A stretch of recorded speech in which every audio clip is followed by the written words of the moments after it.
Sejam todos bem-vindos ao canal TV CE Haha. Dando continuidade ao estudo do Livro dos Espíritos, vamos ver hoje sobre a vida e a morte da pergunta 68 a 70.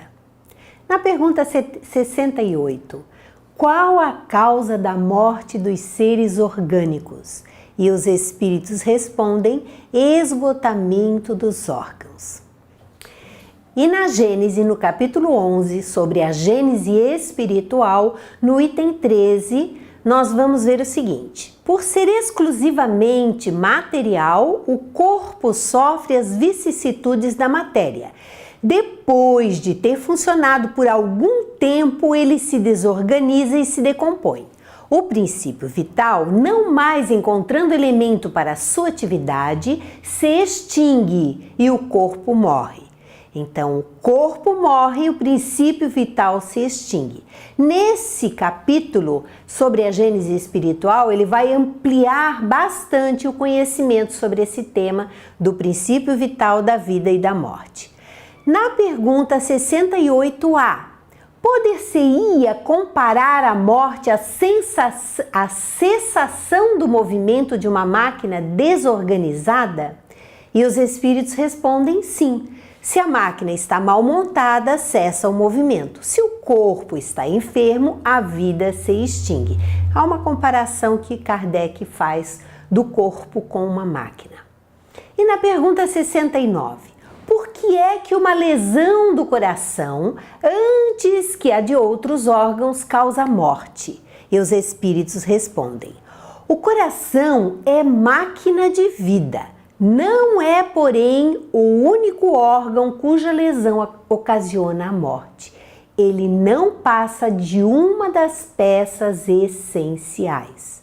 À época, o conhecimento da medicina ainda era limitado. Hoje nós temos um avanço muito grande e sabemos que vários órgãos e várias são as causas da morte.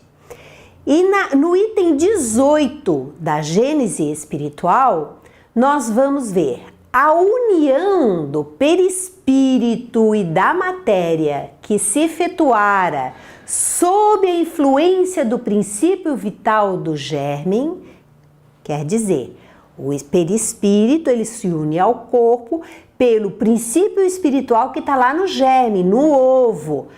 O óvulo tem princípio vital, o espermatozoide tem princípio vital, a união dos dois formando o ovo também contém o princípio vital e é esse princípio vital que proporciona a ligação do perispírito com o corpo físico. Então essa união do perispírito com o corpo físico acaba desde que esse princípio vital deixa de atuar em consequência da desorganização do corpo. Quando o corpo não oferece mais condições, se desorganiza, o princípio vital se extingue e então esta ligação acaba. Então, continuam os espíritos, o perispírito se desprende, molécula a molécula, conforme se unira, e ao espírito é restituída a liberdade. Durante o processo reencarnatório, o perispírito se une ao corpo físico, molécula a molécula. E quando o princípio vital para de agir, quando o corpo morre, esse perispírito é desprendido também, em todas as mínimas partes dessa ligação. Assim, não é a partida do espírito que causa a morte do corpo. A morte do corpo, é que determina a partida do espírito. Na pergunta 70, que é feito da matéria e do princípio vital dos seres orgânicos quando estes morrem? Kardec quer saber o que acontece com a matéria, com o princípio vital, quando os seres orgânicos morrem. E os espíritos respondem: a matéria inerte se decompõe e vai formar novos organismos. O princípio vital volta à massa de onde saiu. O princípio vital retorna ao fluido cósmico universal. o corpo físico se decompõe e as moléculas e os átomos vão formar novos corpos. E Kardec faz uma nota. Morto ser orgânico, os elementos que o compõem sofrem novas combinações de que resultam novos seres, os quais aurem da fonte universal o princípio da vida e da atividade, o absorvem e assimilam para novamente o restituírem a essa fonte quando deixarem de existir.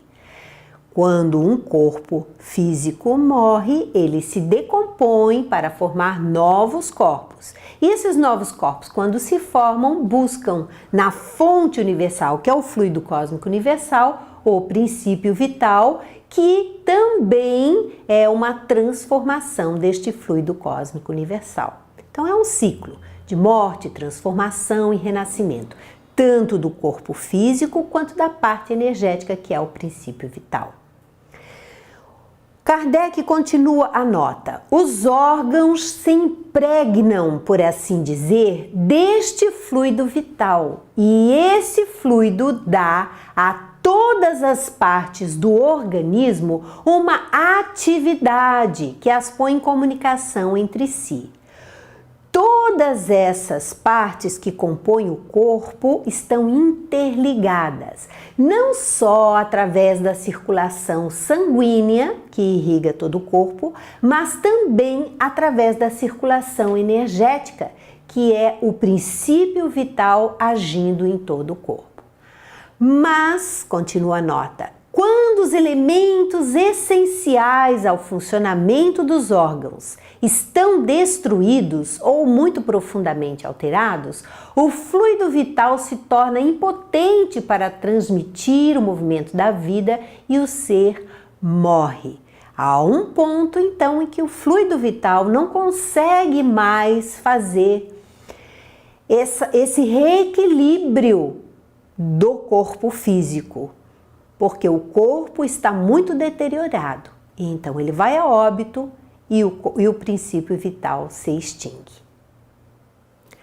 A quantidade de fluido vital se esgota, pode tornar-se insuficiente para a conservação da vida se não for renovada pela absorção e assimilação das substâncias que o contêm. O fluido vital pode se esgotar? Pode. Nós recebemos uma determinada quantidade de fluido vital para viver de acordo com o planejamento que é feito para cada um. Nós podemos esgotar, diminuir essa quantidade? Podemos. Por maus hábitos, nós podemos diminuir essa quantidade de fluido vital. O fluido vital se transmite de um indivíduo a outro. Aquele que o tiver em maior porção pode dá-lo a um que tenha de menos. E, em certos casos, prolongar a vida prestes a extinguir-se. Este fluido vital pode ser, então, transferido de uma pessoa a outra. Nós vemos pessoas que têm uma capacidade de cura, que nós chamamos na doutrina espírita de mediunidade de cura. São essas pessoas que têm esse fluido vital em abundância, capaz de transmiti-los a outras pessoas. E assim nós concluímos mais um bloco do estudo do Livro dos Espíritos. Muito obrigada e até o próximo encontro.